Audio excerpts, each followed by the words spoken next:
rien de particulier. Le deuxième alors? Ouais, je dirais. Après une contamination au Covid-19, 60% des malades sont atteints d'une perte de l'odorat. À la Conception, un hôpital de jour a été créé pour une prise en charge diagnostique et un protocole de rééducation. Alexandra a perdu l'odorat il y a 7 mois. Elle s'est livrée à un test d'olfactométrie. C'est vrai qu'au départ, donc j'ai perdu l'odorat. Le goût, je l'avais encore. J'arrivais à discerner le salé, l'amer, l'acide. Donc du coup, mais bon, le goût était altéré du fait que j'avais pas d'odeur.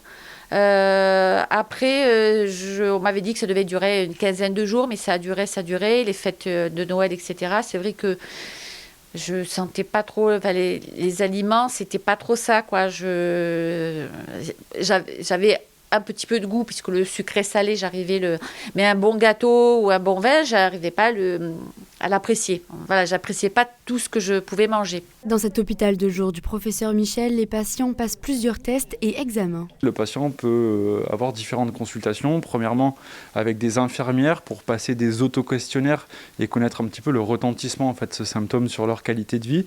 Une consultation avec une psychologue si besoin. Une consultation avec une orthophoniste qui, elle, va vraiment apprendre les protocoles de rééducation et de training olfactif, notamment pour transmettre des techniques d'œnologie, de rétro-olfaction pour essayer de mieux percevoir les odeurs justement quand on mange.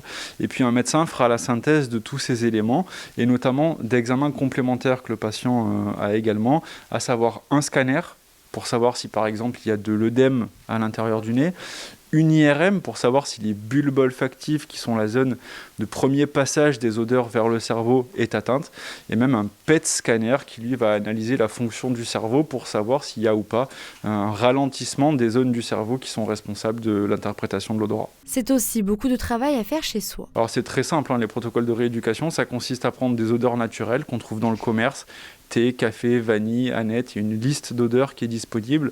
Prendre 5 minutes au calme, donc il faut essayer de sanctuariser ce moment sans avoir la famille, les enfants, etc. Et prendre 4-5 odeurs le matin, le soir, pendant ces 5 minutes et essayer de les sentir tous les jours pendant 12 semaines.